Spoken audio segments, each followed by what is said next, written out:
Hello, I'm Krishna. Today we step into a story of sacrifice so profound that it moved the divine himself for Baba Khatu Shyam. To understand his greatness, we must look into his roots. Barbarik was the son of the brave Ghototkach and the grandson of mighty Pandava, Bhima. Even as a child, his powers were legendary and his devotion to Lord Shiva was unmatched. It was his devotion that earned him the three infallible arrows that could change the fate of the world. Imagine a warrior who needed only three arrows to end the greatest war in history. Lord Shiva had gifted Barbarik these divine shafts. The first arrow would mark everything he intended to destroy. The second arrow would mark everything he wished to save. And the third arrow would execute the command, wiping out the targets in the blink of an eye.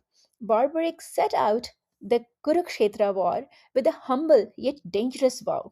I will fight for whichever side is losing. This vow meant that as soon as one side began to fail, Barbarik would join them, making the war an endless cycle of destruction. To protect the balance of the universe, Lord Krishna met Barbarik disguised as a humble Brahmin. He challenged the young warrior, "Can you pierce every leaf of this peepal tree with just one arrow?" Barbarik closed his eyes and released his shaft. It zipped through every leaf on the tree, but Krishna had hidden one leaf under his own foot.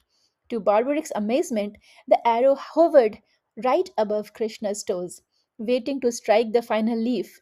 Realizing he was in the presence of the divine, Barbarik stood ready.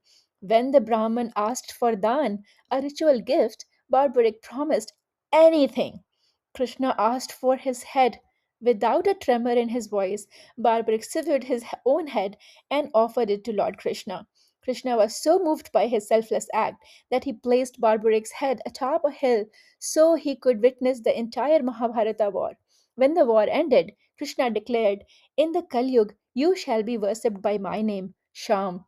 Your temple shall be sanctuary for the brokens. Today, millions of flock go to Khatu Shyam Dham, believing that no one who cries out to the Shish Kadani ever goes home empty handed. If you are seeking the blessing of Baba Sham, Wednesdays are considered especially auspicious for his remembrance, especially during the upcoming Ekadashi. Lighting a jyot and singing his kirtans can transform the failures of your life into victory. Stay connected for many more true Vedic stories. Radhe Radhe.